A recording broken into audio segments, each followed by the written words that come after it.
Hello and welcome to another edition of the Entrepreneur Journey. I am so pleased to have my guest Rani Macinnes with me today, and she helps women in midlife get to where they want to go. Um, all this, there's a lot of struggles that she's going to talk about in that area in a minute, and how she helps those women. We are going to dive into her story. We are going to talk about around her expertise, and I just can't wait to dive into all of this. Hi, Rani. Hello, thank you very much, Doug. I'm so happy to be here. So why don't you give a short introduction of yourself? Just kind of tell people who you are, and then we'll dive into your story in just a few minutes. Sure, yeah. So I am a mama. I have two wonderful teenage kids at home, little smarty pants. They're jazz musicians. I've got a wonderful dog named Lucy. I've got a cat. I've got a wonderful partner. I live in Vancouver, British Columbia in Canada. It's gorgeous. All of the cherry blossoms and magnolias are in full bloom.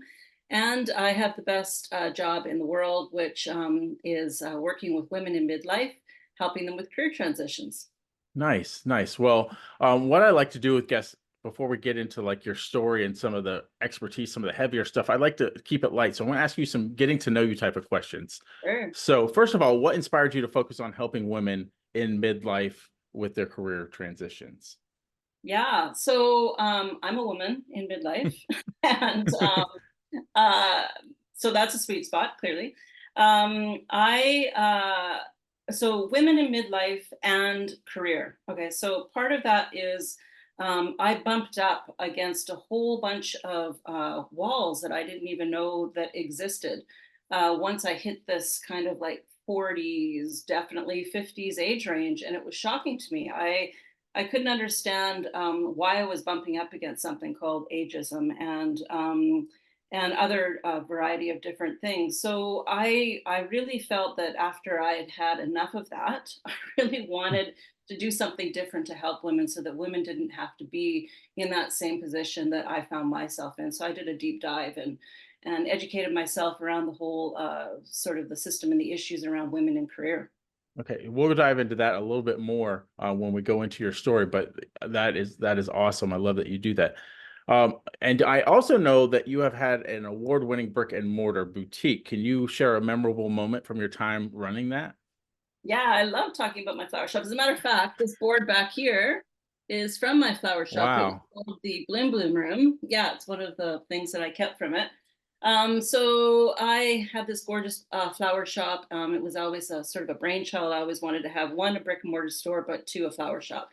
And one great memory that sticks out for me and really ties in a lot to entrepreneurialism is I had a South Asian wedding. So I did a lot of wedding, corporate events, that kind of stuff. And I had this gorgeous South Asian wedding that I was doing. Mm. And they wanted 20 carnation necklaces hand sewn for Oh, this event. wow. And so I had never done that before. I mean, they don't teach you that in floral school. So it was like, how the heck am I going to do that? So I had to really like try to figure it out.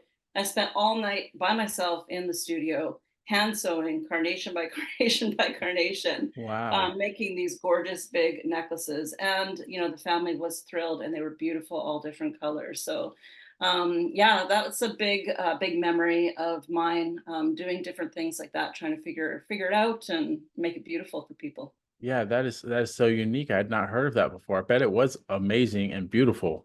Yeah, yeah, it was stunning. Yeah. So, how do you infuse humor and heart into your work with women navigating their midlife career changes? Gosh, well, I think naturally I'm just a super happy kind of gal. So, and I like joking around. So that's kind of just part of my personality is that I am that way. I'm a big goof. One of the things that I say to my teen kids all the time is that if they can remember as they get older to always hold on to that child that's inside of them, then they will have a Mm, wonderful life. Because I think that the one thing that we forget as adults is we forget how to play. We forget that hmm. being a kid is a really big part of being an adult. And there's lots of serious stuff as an adult. So connecting that back to working with women and sort of infusing that in is, I think naturally I just connect that way with women. And then once we've established a rapport and I'm able to kind of talk about some of my foibles and that kind of thing, I think it just sort of like opens the door naturally because it makes people feel comfortable when you can laugh and have a good time. That's so right. That's so right. Yeah. If you're really I'll use the word uptight and just all about business all the time, it doesn't really do well to build relationships, right? Because people Yeah. just know you as kind of like a stick in the mud. Yeah, yeah, exactly. Yeah. Yeah, and you know what? Like, it's so easy for people to become a stick in the mud. Like it Hmm. is. Like I think that that's kind of what happens. We get all serious. And my one daughter, she's in university now, and I keep on saying, just remember to have fun and Hmm. remember to carry that fun on because we've got years ahead of us of working and mortgages and blah, all that stuff, right? Yeah.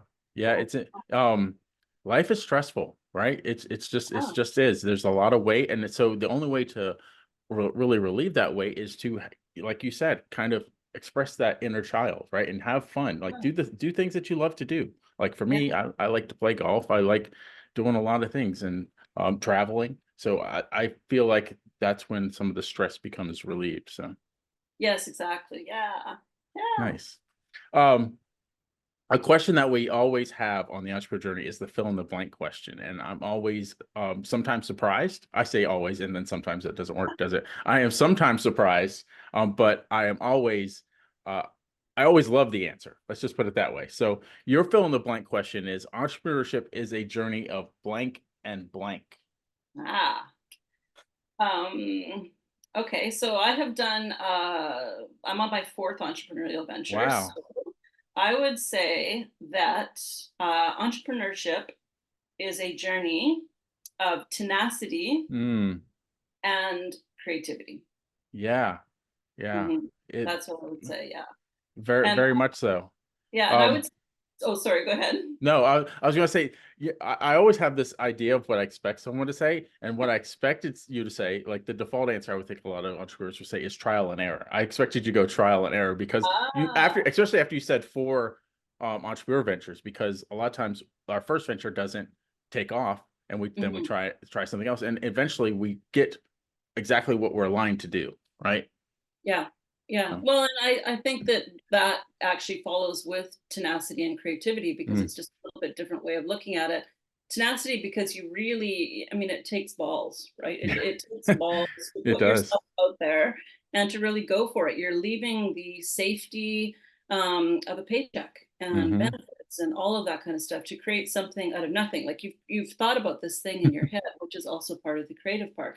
You've thought about it and you're taking a risk, like you really are, and Hmm. you're believing in yourself, and that takes determination, which is Hmm. also linked to tenacity, right? And the willpower. And it's also tied to the support of your network. So if Yes. your friends and family are not on board with your idea, whatever your idea may be, gosh, it's hard. Like you have to Hmm. push through. I'll use myself for an example. One of the ventures that I started up when my kids were young was a dog services company, and I did that for about 7 years. And when I said that that's what I was going to do, the first thing that went through all their minds, one, was that I was throwing my master's degree away Mm. and my super high-paying digital job, Hmm. and I was going to be a loser dog walker. Like that. That was the mindset that they felt that why would I throw all of that away, all that education to do this other thing? And so, that really took a lot of willpower and self-determination for me because my network was not there. Luckily, my Hmm. partner was fully on board and said, "Yeah, I totally get that." Nice. Yeah, but it was hard. So I'd say entrepreneurship takes grit and tenacity. Yeah. Yep. Yep. And you had said creativity, and that is the ideas that spark in our head, right? Kind of Mhm. just like you said. So I love all of that. Thank you for Yeah. sharing. Yeah. Well, another part of creativity too is as you create whatever it is that you're creating, whatever business that you're the brainchild that you're launching into the world, there are going to become avenues and paths where you may become blocked, where you might need to pivot. And you might not know when that's going to be, and you don't know Mm. how it's going to look, but that is also a creative process, is being able to kind of be at that point and be able to go, this isn't working. Okay, now how am I going to change that? And that is also a creative process, right? You're going back Yes. to tenacity, you're using that willpower, But then you are also being extremely creative to try to figure out how to keep this thing going and moving in the right direction. Wow, we could really dive in a lot there because there's all kinds of evidence of companies that didn't adapt, right? That they didn't Yeah. change. They stayed the status quo, and as things were changing around them, they did not. They were no longer creative, and Yes. and that ended. They ended up failing because they did not innovate, right? They didn't innovate and they stagnate. And I find that as companies grow, that's like a big part right there because they forget that sweet spot. They forget about where they came from, Hmm. what were their original roots, and they get bogged down in all of this other stuff. So trying to remember where they came from, I think is a big part of it. Yeah, yeah, awesome. So now let's dive into your story a little bit. You've touched on some points. You talked about four different ventures that you've done. You talked about where you are now with helping women. Can you kind of take us from like a point A, wherever you want that point A to be, to point B, kind of where you are now? Sure. So I'll do like a real kind of high level kind of Okay. thing. So, just quickly, I have a real sort of, and this also, my story ties in really well to working with women in Mm, midlife and career because I have pivoted so many times. So having the ability and the heart to be able to do this. So I started off with a degree in anthropology, archaeology, and museum studies, of all things, mm, which led me to 10 years working in the nonprofit world, which I absolutely loved. I also spent quite a bit of time working in gender equity, science, mm, math, and engineering. So at that time, this is a while ago, working with girls and women, trying to actually help and support them. And that was then, and it's still happening now. mm, So from there, I actually ended up going, becoming a teacher in Japan. I taught English in Japan, predominantly to pay off my first student loan mm. from my undergrad. And then when I came back, this crazy thing called the internet was taking off. Mm, And I was like, what the heck is this? And so I bumped into a guy that I went to school with, and he said, hey, there's this master's program that would be perfect for you. So I went back to university and I did a master's in digital publishing, which threw me right into the arena of these things called websites. Well, mm, so I was like really kind of like one of the first people to actually start working as a producer in digital. So some of my first clients were Nike. mm. So I worked with Nike, helping them build their business online. Nintendo, some like big players, did a lot of travel. That was all very cool and exciting, and a huge learning curve because nobody had written the playbook. We didn't know what That's it right. was. That's right. So that was pretty exciting. I spent about another 10 years in that area, did a whole bunch of really cool, great stuff. And then I ended up, this is where sort of my entrepreneurial stuff started happening, was I had had enough of working that way and working that hard. And I thought, gosh, there's got to be a better way to do this. And there's got to be more balance for me. So I started up a web recruiting company because it was a natural fit. So it was Mm, called BAM, and it mm, was a great way to match make digital talent with companies. So I knew mm, the players and I knew the talent, and so that's the first thing that I did was I started doing that. So Kabam was my first company. Then we went through. I got married. I had a series of sad miscarriages. When I was able to have children again, I really didn't want to work. I didn't work. mm. I didn't want to go back to work again and work like I had before. So that's where the dog services company named Mutnik came from. Nice. Is I created this company for the sole purpose: one, to get great exercise; two, Mm, because I love dogs; and three, because I could be with my kids. I could stay home. Yeah, I go on 2 hikes a day, which was mhm, awesome, but I could also be around for my kids. So I did that for about 7 years. I incorporated between two provinces, which are like states for you guys. So two provinces, and I loved that. I had vans, I had staff. It was really, really great. And then after that, I did some sort of work. I went back to work and did work. And ended up creating, wanting to launch my other business, which is the Bloom Room. I'd always wanted to have a flower shop, and I thought, what the heck, why not? So I went back to school again, did another pivot. We're talking about mhm. became trained. So I also was trained as a dog trainer. I became a dog trainer. Trained to be a floral artist, and then I opened up my shop, which I did for about 5 years as a Bloom Room. So Wow. yeah, and then that's where I am now. I ended up after the Bloom Room.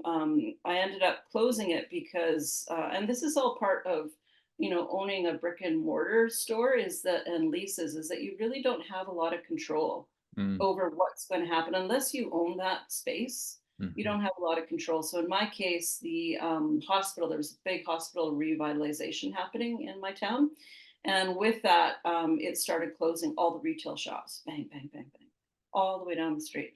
And so all these shops started closing. Construction happened. Street traffic started to fall off. It was just it was impossible to continue running my business. So I ended up closing my shop and going online. And then COVID hit. As soon as COVID Mm. hit, that meant, like with everything, it just impacted so many different people and lives and businesses. But the price of flowers just went. Whack. It was astronomical. So I ended up closing that and working for a hospice. Actually, I wanted to learn more about death, dying, and serve Mm. people in that arena. So I did that for a while, concurrently doing my coach training, and so they kind of came at the same time. So helping people in sort of end stage of life, and then also wanting to focus on women in midlife. And Mm. so that's when I started launching my fourth business, which is Live a Rebel Life, which is where I'll stay. This is the Nice. sweet spot of where I'll be. Yeah. Yeah. Nice. So much in there. I like that you touched on brick and mortars. We don't often talk about that enough on this podcast. And the challenges of brick and mortar, because there are so many things that can happen around in the area that your brick and mortar store is in, Yeah. such as a revitalization or rezoning, all those type of like. I have seen business go out of business because they start to change the area around the business and the rents start to skyrocket and ends up pricing them out of the area. Um, Yeah. and it's just crazy. But then there's the instance of you where you were at, they were just changing the the whole area into something else, right? Yeah, the whole area. And so even so after I gave up my lease, there's this really famous Italian bakery beside me. So their door was here, my door was here. I gave my lease over to a woman who does aesthetics. So beautiful. She changed the whole Hmm. space and everything.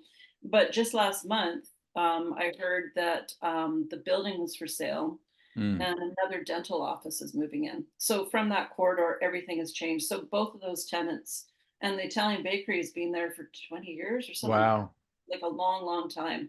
They don't own the space. And so now they have no choice. They Hmm. don't, can't even, it's not even a question of can I afford this Hmm. increase? It's more like, no, you're gone because we're putting a dental office here. Yeah, it seems So, like everything around the hospital has become more medically inclined, right? A dentist, aesthetics, those sort of things. yeah. Um, Yeah. so Yeah, which yeah, makes sense. I mean, I yeah, understand from the city's perspective why that would happen in that corridor. Of course, it totally, but when it comes to your own heart and that's blood, right. what That's you're right. thinking at the time, it's like, you feel Yeah. pretty bad about it. Yeah, and just touch on go back to the dog walking thing or the dog training is you were now people are remote, right? People can work remotely and be with their kids and things like that. That wasn't available at that time when you did that. So that urge, you had to do something a lot more drastic at that time if you wanted to spend time with your children. Yeah, that's interesting. Like I hadn't ever really thought about it that way, but that's true because we didn't have what we have now. Then when I started Mutnick. So yeah, I mean it was a way for me to make money. And a big part, and I think for a lot of entrepreneurs and for people who want to do this is about using your brain. Hmm. Like I didn't just want to stay home and raise children. I couldn't do that. That would have driven me crazy. I had to do something with my Hmm. brain. So yeah, that's a really good point. I'd never thought about that before. Yeah. Yes. So there's opportunities today that weren't around before. And so it's what I think one of the things I want to touch on that is a lot of people don't realize the opportunities that they have today, right? So Yeah. Yeah, that's right. so I want to get into your expertise now. So let's ask the secret question. I ask the secret question of every entrepreneur, and yours is very specific. What Okay. is the secret to helping women in midlife rediscover their professional passions and pursue fulfilling career paths? Hmm, very secret. Um, well, I would say that it is mainly about reframing, reframing and helping women in midlife. So, we have like a whole, by the time we hit midlife, we have a whole sort of backload of of experiences and stories that we've told ourselves, right? And so women, when they come to me, they've already encountered sort of like that sandwich thing where if they have children at home, they have aging parents. They've got all these different things happening, and each person has a different sort of path or story. A lot of people come to me and they think that what they need is a professional resume, or they Mm, need their LinkedIn optimized, that kind of thing. But if you think about the metaphor of a iceberg, what you see at the top is just a tiny little bit, but what you know is underneath is mm, absolutely huge. So people will come often and they'll say, ah, I just need to look better. I need my resume to look better. And then when we start digging in, it's like, oh, but what are your personal values? mhm, What are the things that you want to do? What are the things you no longer want to do? What are the things mhm. you'll put up with? What are the things you'll absolutely not put up with? And so that opens up a lot of the questions. So that's where kind of the reframing comes. It's sort of helping people understand that it's not just about a resume, that there's a whole other thing in midlife that they have an opportunity to start looking at and turn it all around, right? It's not about you going to having a company take you. It's about, do you want to go to that company? Mhm.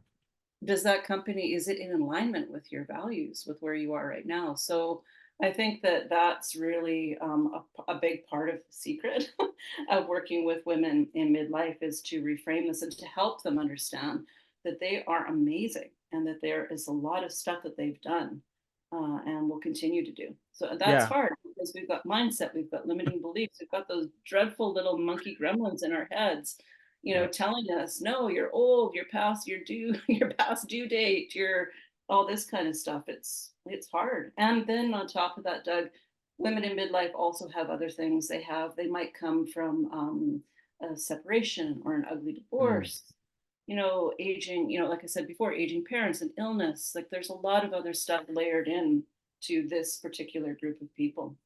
So I would say it's very important for them to be happy at work, right? When you're young, you'll take jobs that you don't necessarily like just to kind of have a job and get experience and that sort of thing. But when you reach kind of the midlife, even, I think even for men, that you want to be somewhere where you feel valued, right? Where you have where your input is taken, right? Where they Yeah. value your input. So I love all of that. That you should be happy at where you work, not just take any job that wants you, right? Yeah. And like one of the big things that we work on is doing a real deep dive into your personal values Mm, as well as your career values, because they are different, right? So what are your personal values?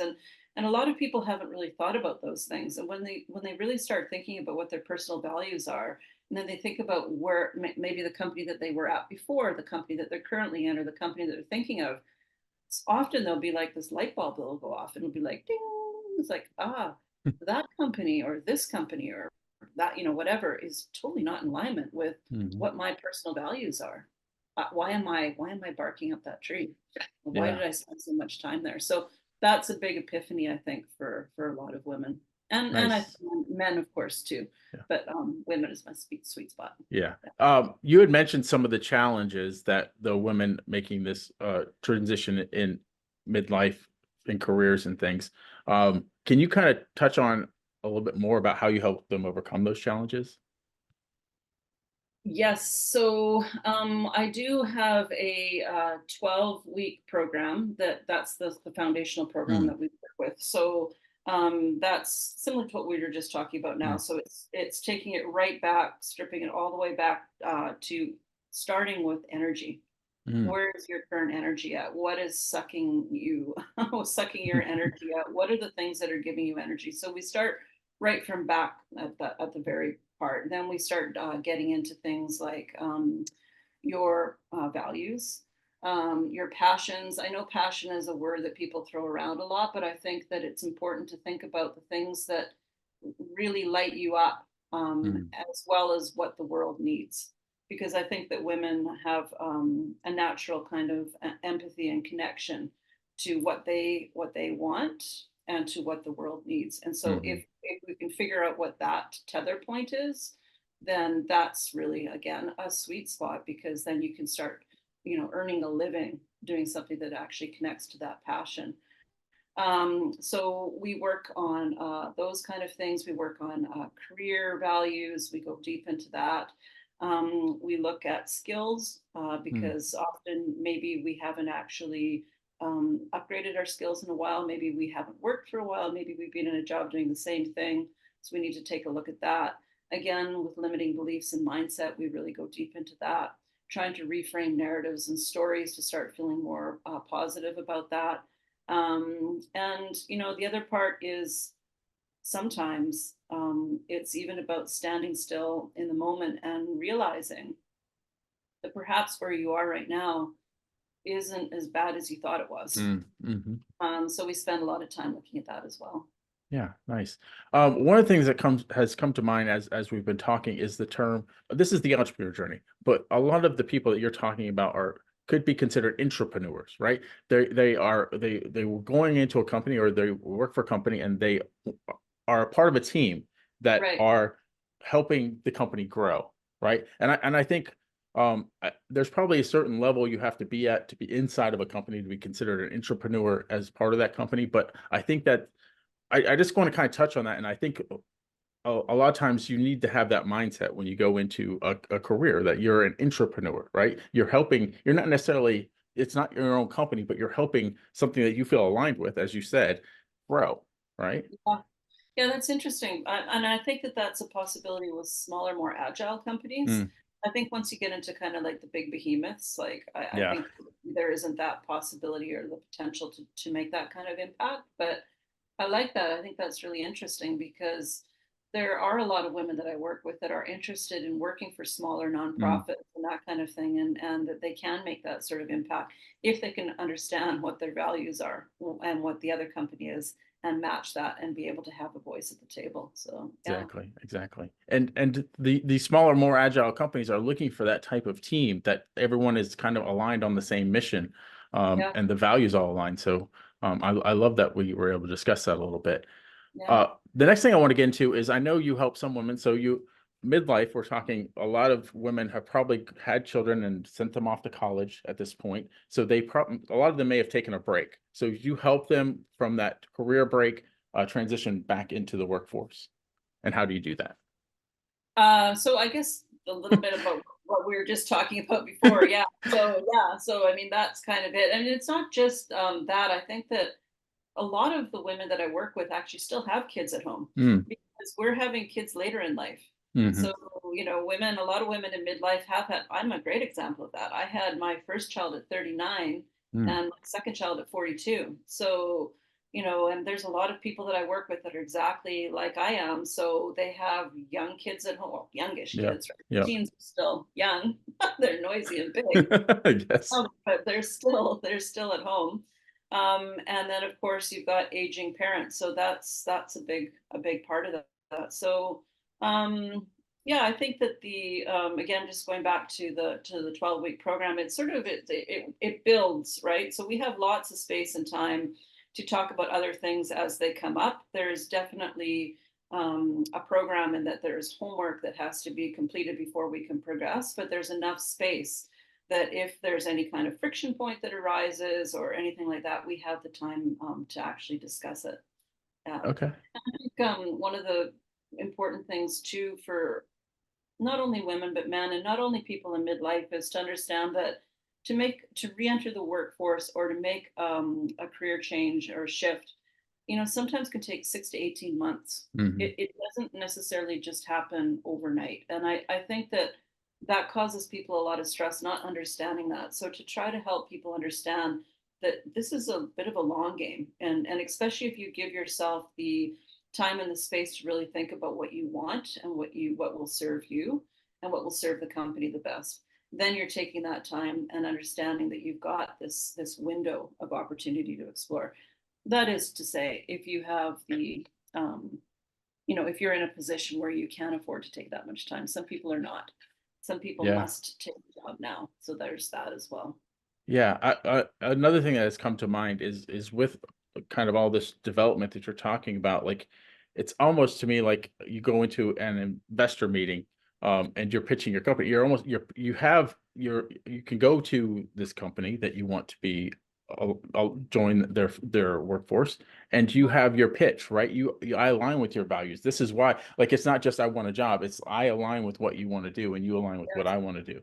Yeah. And I think that makes that so much better than just saying, hey, I qualify for the job with these skill sets, right? Yeah. Yeah, and I mean, and that's part of the reframing too, is that I don't think a lot of people think about the alignment part, Hmm. because I think a lot of people think about paying their bills. They Hmm. get there's this door that you're stuck behind, or it's like I have to pay my mortgage, I have to pay my bills, therefore Hmm. I need a job, and Hmm. so I'll just take any job so I can pay these things. But I think that as you progress through life, I think midlife is a really strong opportunity to say no, actually, I need to be in alignment with what Hmm. I'm doing. I need to feel true and real Hmm. about what I'm doing and how I'm going to and if you are that way and you do find that company to connect with, what a gift for both of you. Exactly. Yeah. Yeah. Awesome. Can you possibly share a success story with one of the women that you have worked with, helping her make a career pivot? Gosh, there's so many, but they're all so different, and they include things like I mentioned a few minutes ago, women working through the program and then deciding, where I am right now is exactly Mm, where I should be.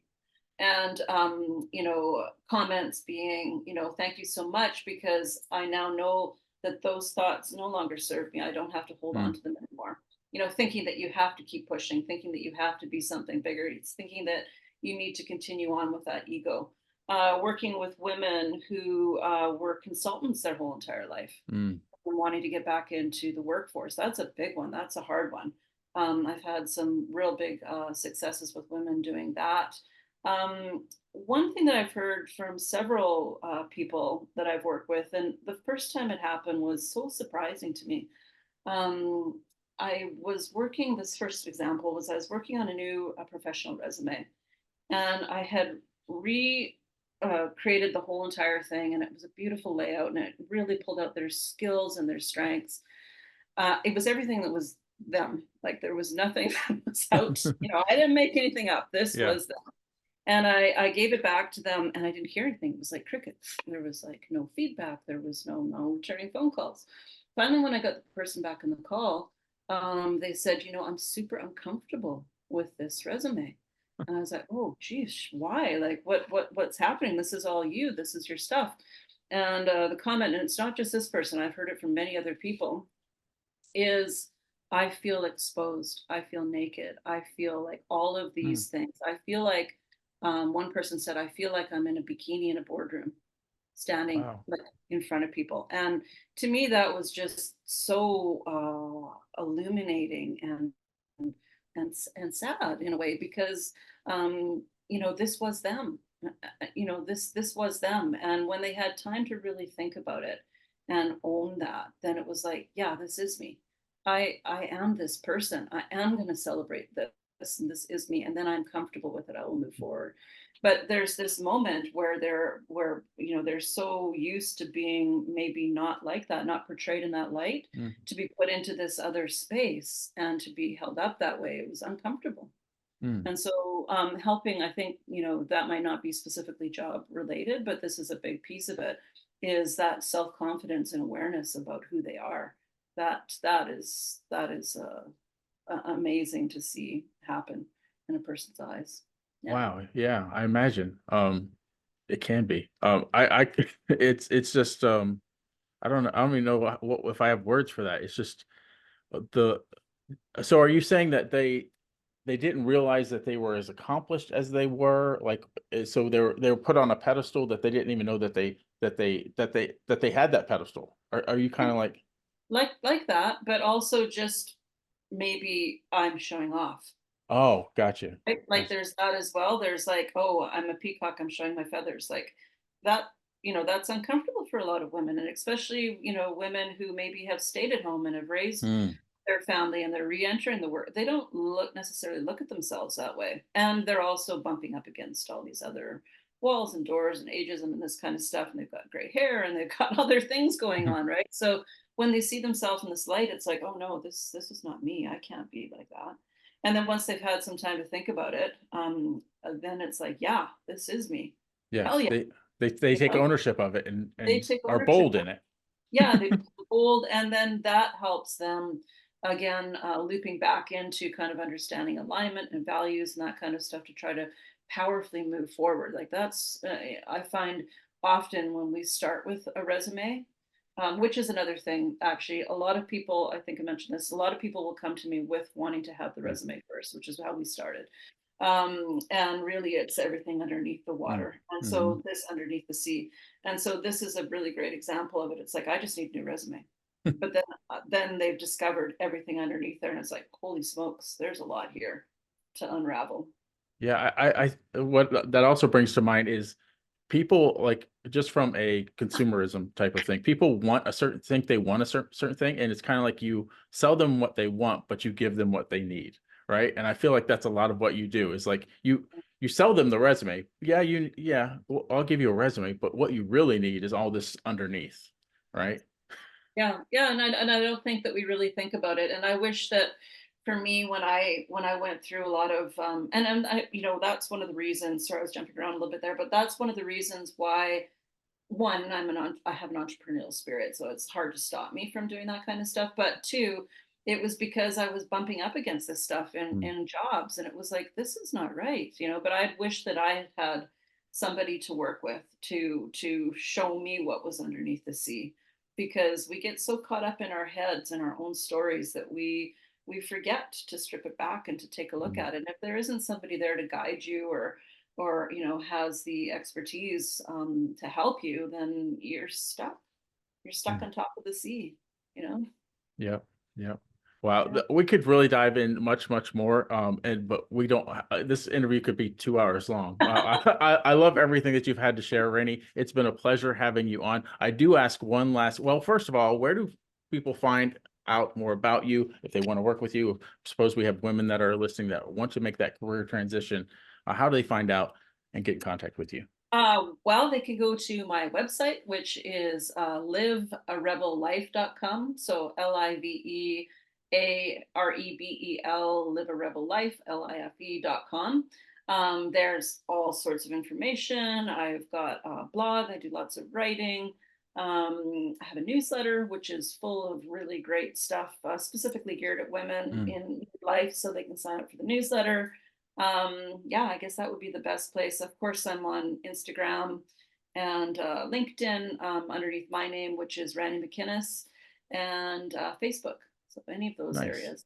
Okay, Yeah. well, we'll put those links below. I also would love for you to tell us who your ideal client is. So if that person is watching, they know exactly that's who they are. Okay, my ideal client would be a woman in midlife. Now, this is the tricky part because um, we often don't understand what the number of midlife is. So Mm, midlife can even dip into the 30s, believe it or not. So this is a woman who is anywhere from maybe their late 30s all the way into their 60s or 70s. And remember, we're living a long time now. hmm So somebody who's in their 60s and 70s, they still have the opportunity to contribute and hmm to do really great things. So it's quite a broad range. So it's anybody within kind of like late 30s, 40s, all the way up into your kind of 60s and 70s. Yeah. Okay. All right. So those links will be below. Make sure to check that out. I do ask every entrepreneur one last question, and that is just kind of off the cuff. Do you have any words of wisdom for the entrepreneurs that may be listening? Words of wisdom. I would say go for it.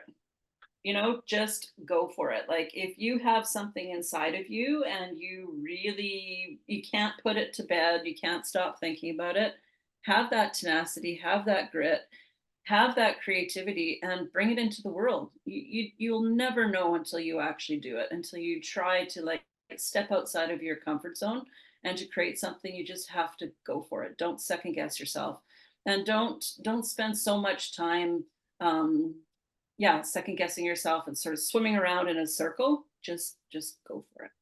Yeah. The world Yeah. will be a better place, and That's so will you. very true. Thank you. Thank you for that.